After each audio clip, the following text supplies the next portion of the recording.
everybody. Under today's motion, should victims, DJ, sit down. Should victims help decide the punishment? Without further ado, Prime Minister, you have the floor. Here. Where's the? Are we gonna clap properly? Yes. Wow, no, you have to show us the time too, though. Oh, but there's no timer for you. No, there is a timer. Where's the timer? In your mind. In my mind. My mental timer. Oh, can I use phone? No. 스톱워치. No. Can you use your phone stopwatch? I'm using it for my DJ. All right. For my speech in 3, 2, 1. Good afternoon, Mr. Random. I am the Prime Minister in today's debate.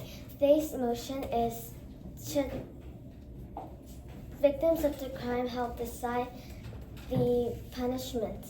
I will tell about the definitions, do stakeholder analysis, and talk about our team's first 2 arguments. Firstly, I'll tell about the definition.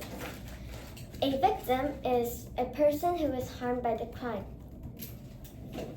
A person who was affected by the crime is the victim's family, the victim's close friends, and any person that the victim is related to. Next, I'll tell about the stakeholders in our team. Firstly, there are victims. The victims could be hurt by many different reasons. They can be hurt mentally by voice piecing or stalking or lots of crimes. Being hurt mentally can cause trauma. Nextly, they can be hurt physically. It can be caused by a car crash or a lot of crimes that can be hurt physically. If they are hurt physically, they're just hurt. Secondly, criminals are one of the stakeholders too. The criminals cause lots of types of crime. There are things that hurt mentally, like voice phishing and stalking, and there's things that hurt physically by stealing or car crashes. Now I'll tell about our team's first 2 arguments. Firstly, the victim can be emotionally healed if they are helping to choose the punishment. Victims that are emotionally hurt, like being hurt mentally or hurt physically, like I said in the stakeholder analysis, that are emotionally hurt can be healed by being hurt when choosing the punishment. Secondly, the community can trust the judicial systems. If the victim, yes. What happens if the victims give too much of a harsh punishment? Then the judges are not so dumb and stupid. They can choose, like, if it's wrong, it's like if the victim said go to jail for 20 years, the judge can be, no, 20 years are too long. They can be only 5. Now I answered this POI, and I'll tell more about my second argument. If the victims help decide the punishment, the community will trust the victim that helps deciding. This will make the community trust the judicial system more. Now I said about the definitions, stakeholder analysis, and talked about our team's first 2 arguments. I am very proud to propose. Okay, thank you. Speaker spoke for 3 minutes and 33 seconds. Oh no, I'm the next government speaker. Good job. I don't want to counter rebut. 1 second. No counter Just rebut. don't. Just go. He's gonna give me minus counter. But your mom doesn't suppose it. Well, he said I should. Can I throw away this paper? Sure. Because I have so poor handwriting. Your mom sees it? Yes. Oh, I see. And my mom just got like for her. 너 왜 이렇게 글씨질 나쁘니? 개처럼 좀 써봐. Oh yeah. Why? What? You don't understand. Yeah, you don't understand because you don't have any wife or even married. I don't think my wife will. Did you do a proposition to Miss Maria? Did you propose to Miss Can you Flora? marry with No. me? Did you? And then she said, no, and she stuck you with kimchi. Regarding my, I'll begin my speech in 3, 2, 1. Mr. Speaker, when we talk about victims of crime being able to help in deciding the punishment of a criminal, the biggest point that you have to think about is what type of punishment do these look like? Number 2, what things or what kind of actions do these victims actually want? And lastly, what are the goals of these victims at the end of the day? We'll tell you that at the end of the day, these goals cannot be met under the government side, and also that it is actually better for them to not be involved in this process at all. Before that, some rebuttals. In the first case, or the first argument given by the government side, while we do understand what the impacts look like, we don't understand what the impacts are truly important, right? Why is it that victims are, why is it that it is important that victims suddenly do feel trust in these courts? But secondarily, why is it so important for them to be acknowledged in these courts? As opposition, we'll give you the first argument to, hey, there's no reason for that because everybody, if you are more consistent, you will be able to get that extra level of trust. Then, let's give you more context on this idea. Yes, sure, there's two types of pain going to victims of crimes. However, you need to get more context on the judges and what these courts look like. It looks like judges being able to be impartial, right? They don't have any biases. And they especially do not have to be pressured by society into choosing certain actions whenever they are being put into putting a punishment onto a criminal. But secondarily, it's the reason why this happens is because the government these courts cannot be they cannot be up to debate, right? The moment you start to defer or you start to give a different punishment to another one, some people will definitely say, hey, why is it that you gave this other person a different sentencing and this other person a different sentencing, right? We tell you then, the first argument as to why this is definitely terrible is because number one, when there is an inconsistency, right? When there is literally when there are contradictions in a sentencing, what will probably occur are that the majority of the judges will, number one, probably be pressured by society itself to choose for these other people. Number two, what will happen to innocent people when they are trying to be tried for a crime, right? Because there are cases where certain innocent people do go to jail. But the third reason it is that even if innocent people don't go to jail, they will actually be put under pressure, right? They'll be like, hey, you should go to 30 years or 20 years into prison in order to serve for this crime. And the reason why this is terrible is because number one, it decreases the trust in the courts, right? What happens in the eyes of the people who haven't committed a crime but are accused of a crime, right? Number two, what happens? Well, we tell you that the reason why this is going to be more detrimental is that once these inconsistencies come out, nobody actually will trust in the system, right? The more unfair or biased judges there will be, or punishments there will be, the less likelihood that people will actually start trusting in that system, essentially because people will not be able to see or expect what the next punishment will look like. Therefore, people, if they didn't know what kind of punishment looks like, but they know it's going to be harsh anyways, they'll probably just make a harsher crime at all. Instead of just hitting someone, they'll rather just kill them because they equally get the same amount of years or same amount of punishment. Lastly, why this is bad because we tell you that the government side will probably force certain victims to participate in these different procedures, and will probably traumatize these stakeholders a lot more. More on this then on my second speaker. But without further ado, that is it for my speech. Thank you. What's the first and second argument? Yeah, you had no signpost thing. I did. What's No, you first and second didn't. I argument? did. No, you didn't. What's Either first way. and second arguments? Keep on going. Keep on going. Deputy Prime Minister, you have the floor. Can I have 30 seconds? Yes, I did have time posting, by the way. I did mention it once. No, you did not. Yeah, but I remember one. You have one argument. Okay, of course, of course. What was your first argument and second argument? I'm not telling you. You have to write it down. Why don't you write it down, DJ? I didn't write it down, but I didn't write it down. Why? That's not my fault. Okay. I don't know where's your first and second argument. What is consistent? He used the word consistent. Yeah, what does consistent mean?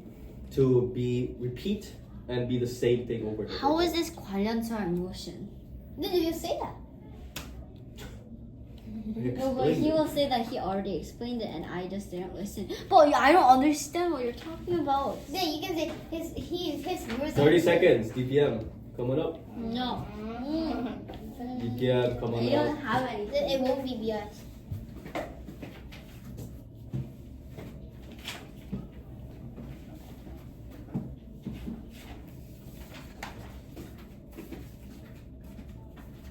Oh yeah, I know. Jane,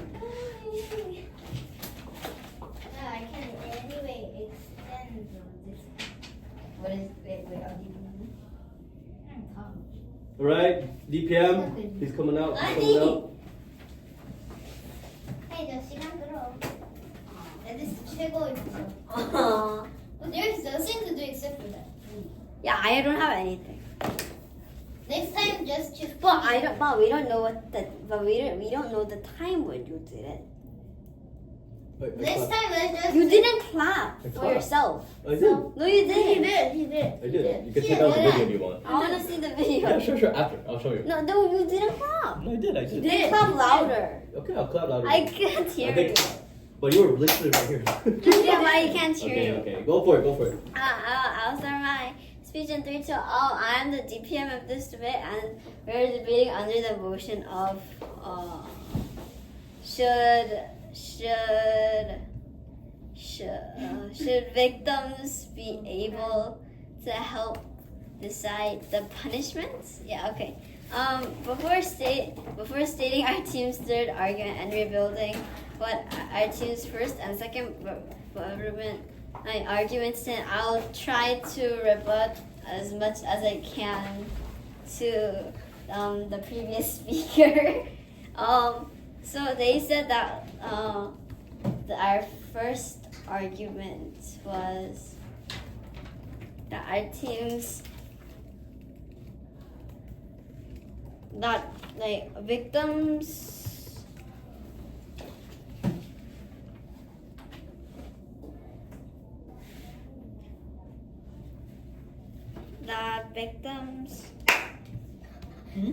It was like Aiden.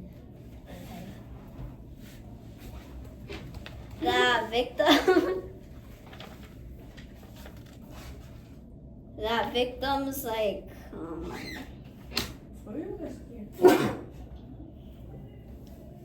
don't get emotionally healed, but like that there's no impact on like what happens if victims get emotionally healed. But this is wrong, as like if victims like just get hurt and it's unfair after because they don't get like healed because they didn't help, then like then the victims will feel like will not be like happy and will think it's unfair. So then people will start like not liking the judicial system. So if a lot of people like that, then the judge will then people will start not following like laws and. You know what? No, thank you. Oh, just do the people. Then people will start not following laws, and then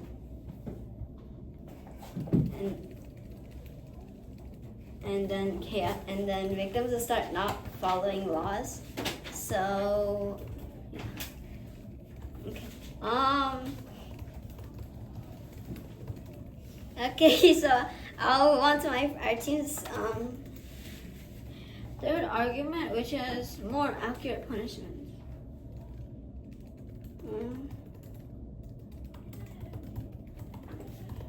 So victims actually experience how the crime happened. So victims will know more about the crime than the judge will. So if the victim helps, then it can be more help because the victim knows what happened and the victim actually got affected by the crime. So they can be a more accurate punishment for the person who committed the crime. For example, the victim who got physically hurt, they can know how they got hurt, so they can think of a better punishment for the criminal. So there's a more accurate and fair punishment for the person who committed the crime. So if the victim helps with the crime, then like our PM said in the first argument, they get more emotionally healed, and also it can have a more accurate punishment for the criminal so they can learn their lesson. For these reasons, proud to propose. Okay, thank you. Speaker spoke for 3 minutes and 55 seconds. Don't worry. That was not bad. I said I would do better than them. It's okay. Don't worry. Okay? Don't worry. That was not bad. I'm so sure. Don't worry. Okay? Okay. Don't worry. It's okay because anyway, the score does not matter.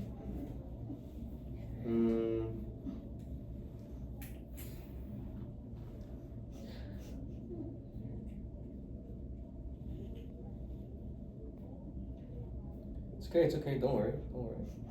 I'll begin my speech in 3, 2, 1. So, Mr. Speaker, currently one of the rebuttals that was given by the Deputy Prime Minister does target very well in the idea of that people won't follow society's laws and etc. And while this might be true, what the Deputy Leader of Opposition will do is compare it to the actual impacts coming from the opposition side. So what does this actually look like? That people won't follow the laws and order coming from the opposition side. Well, it will look like majority of these laws not being respected by many of these community members, right? Well, this is true. We believe that at the end of the day, people won't follow the laws anyways, even if these people are given the choice to have their voices heard in courts. Why? 2 reasons. Number 1, it is that people will eventually try to give out harsher punishments. And at the same time, many of these judges will probably go against these harsher punishments at the end of the day. Now, why is this terrible? Because at the end of the day, this means that they won't be actually able to point out or give out these harsher punishments, just as the Prime Minister mentioned, right? That many of these judges are smart, and they probably won't be telling about anybody to anything. But here's the point: if that is true, why are the victims even there, right? So that's the first thing that will probably happen. They will still not listen to the law and order anyways. But number 2, why is this bad? Because even if they suddenly do result into listening to these punishments or to the victims, what will eventually happen is that these society members will probably get a lot more power, and they'll try to give out harsher sentences, right? And when this occurs, is that when they start giving out harsher sentences, the idea of inconsistency now becomes a lot more problematic. And as the Leader of Opposition, we didn't give you the clear mechanization or impact about this. Let me give you a clear impact or clear mechanization of this. It looks like the government, it looks like the more inconsistent a law is, the harder it is for any type of judge to actually vote or to try to actually give out the punishments fairly. Now, what this looks like is suddenly, for some cases, they give out harsher sentences, but for some other cases, they give out lesser sentences. This does two things. Number one, it will probably make the victims a lot more resentful, right? They will probably think about it a lot worse because my victim or my criminal did not get punished as severely as the other. Secondarily, what happens when the judges stop listening to the victims and instead give out a lesser sentence? What will probably happen is that many of these times that the victims themselves will go to the media and then go and start publishing it to everybody that, hey, the judges are not listening to us, therefore the system is bad. That's what we're talking about, inconsistency, right? The last point, where it was about the idea of governments, it was idea of pressure towards victims. We want to tell you that this pressure is not as good as is actually very bad, because this means that these victims have to live throughout these experiences all over again to the point where they can no longer actually operate. It also means that they'll have to see the same person over and over again. And lastly, it is that there is no actual solvency. More on this on my next speaker. But without further ado, that is it for my speech, right? Okay. Did you already yellow? I was DLO. Now it's member of government. So, member of government, you have the floor, right? You're going to the member of leader of opposition? Yes, the member of opposition. Okay, you can go up 30 seconds. Oh, sorry, it's Jane. Jane is member of government. Yeah, I don't need to make argument. No. But you have to do a lot of rebuilding rebuttals. Right? I don't know what. You know the first argument, the second argument, and third argument. Okay. I'll start my speech in 3, 2, 1. Hello, I am the MG in today's debate, and today I will rebuild and extend and counter rebuttals. To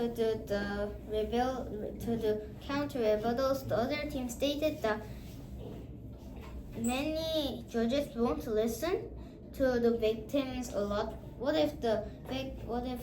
then they say that what if the victim gives too emotional things, and then the judge thinks that argument is bad, and then they don't follow the law anyway. But what are they going to do if they don't follow the law? They need to follow the law anyway. So if they don't follow the law, they need to go to the court. So they will meet the judge anyway. So this rebuttal does not stand. And then if the judge is not going to listen to the victims, well, they say that why the victims are there anyway. But the victims does not need to stay a specific number of how much years that they need to go to jail. They can just say that they can go to jail a little bit, or they need to go to jail a lot. It's helping. They don't need to give a really, really specific number, and they don't need to give special and very and specific numbers. They can just say the injuries of the pain and the pain is so serious, so we need a lot of jail, and then this is just done because anyway it's helping. This is helping too. If we don't give a specific number or statistics, it is not helping. No. Okay, what? Yeah. Even if they're able to give those accurate numbers, isn't the idea that these victims will be pressured a negative thing in of itself?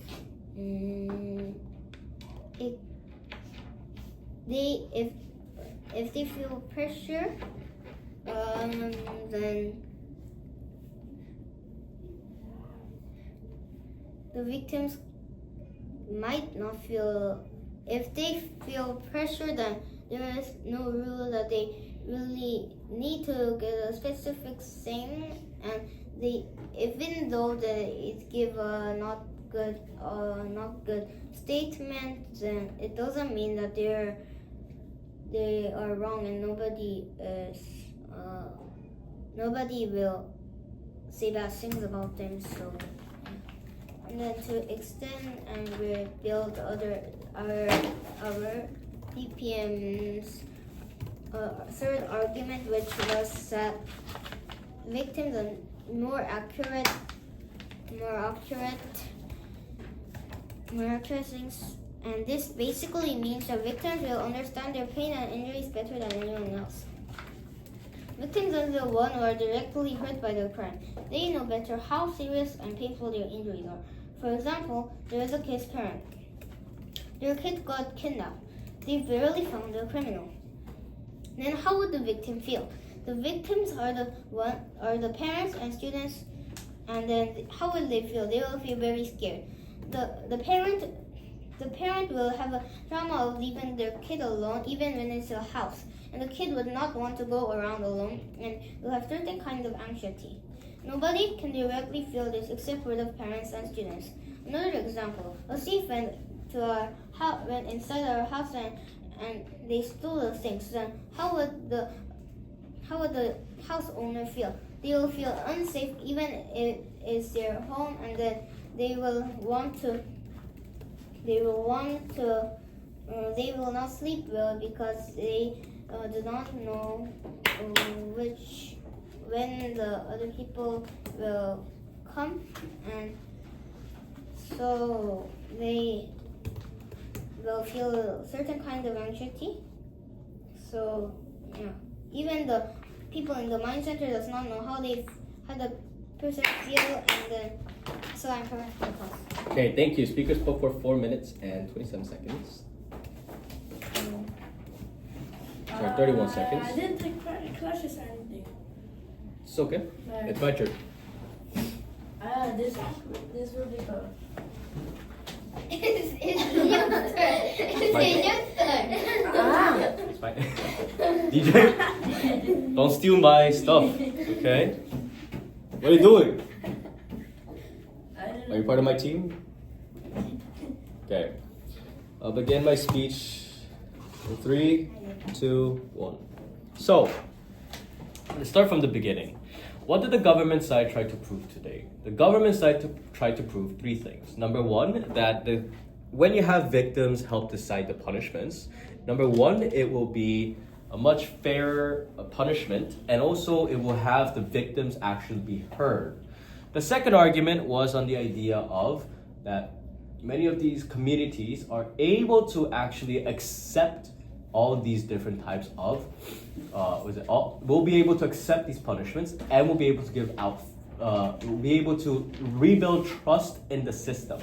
And the last point they were trying to prove is that there will be more accurate representations and accurate accurate punishments that will be given out per punishment. Okay, let's go on to the rebuttals then.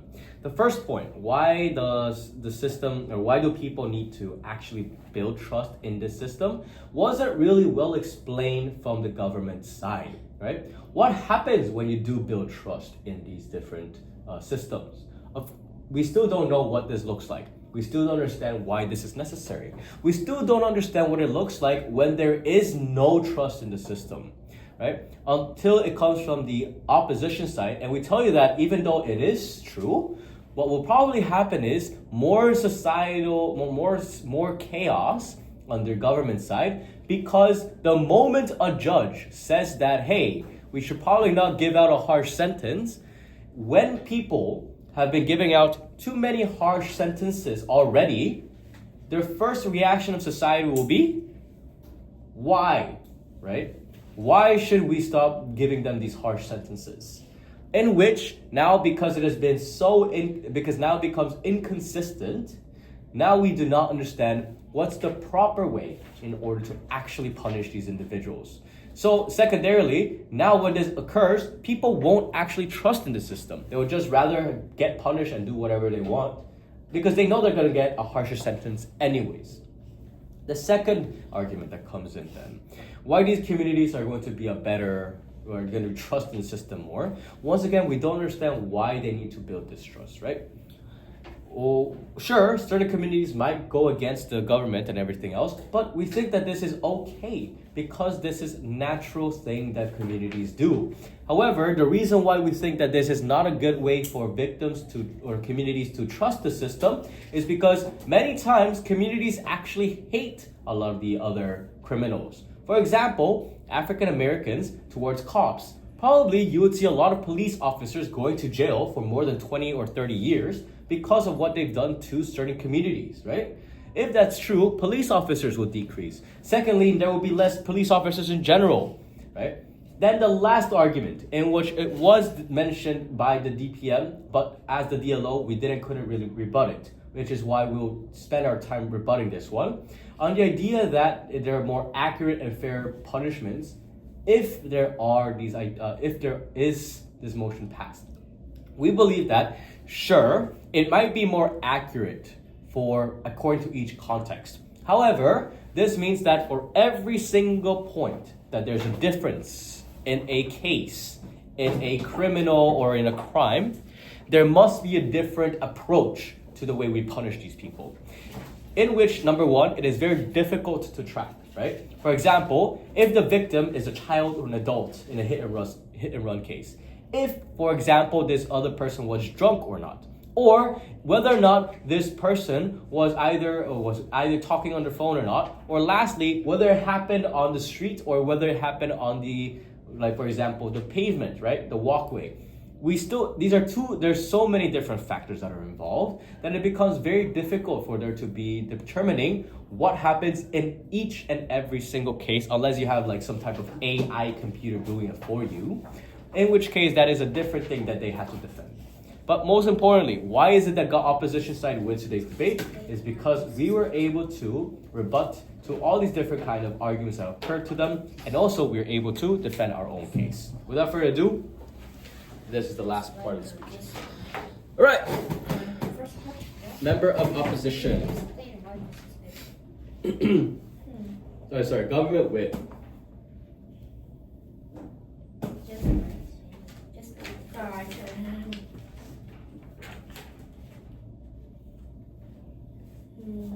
This is not a class. Yeah, I know. No, you said our turn first class. That is not a class. No. No, this is not a class. Yeah, I know. Just do it.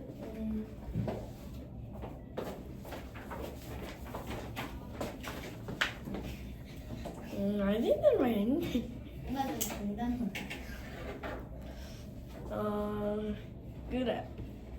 Good afternoon, Mr. Madam Speaker.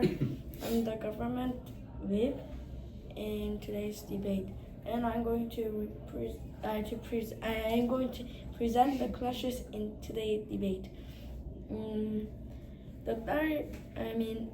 Some of the main points in today's debate in the proposition under the value of victims in conclusion was victims can get emotionally healed, and communities trust judicial and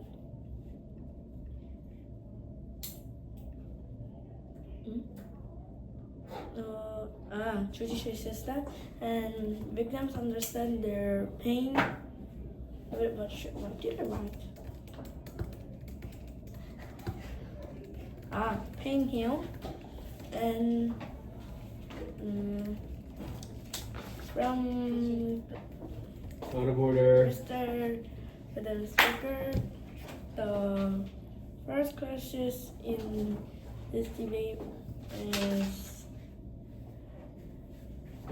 community trust judicial, that because of that judicial laws or that they make a conclusion about something that citizen or somebody that did bad or something. So And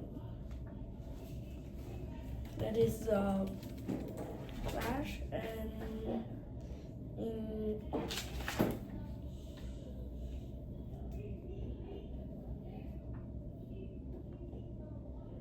in the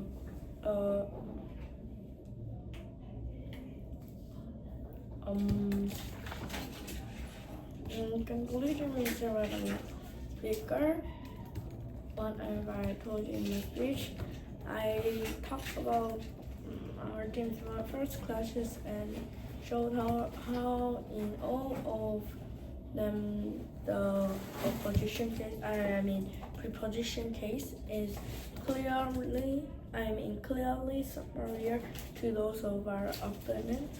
For all of this reason, I'm very proud to propose. Is that it? Okay, yeah, thank you. So speaker spoke for 2 minutes and 37 seconds. Right, I don't think I need to do a opposition with so that everybody's able to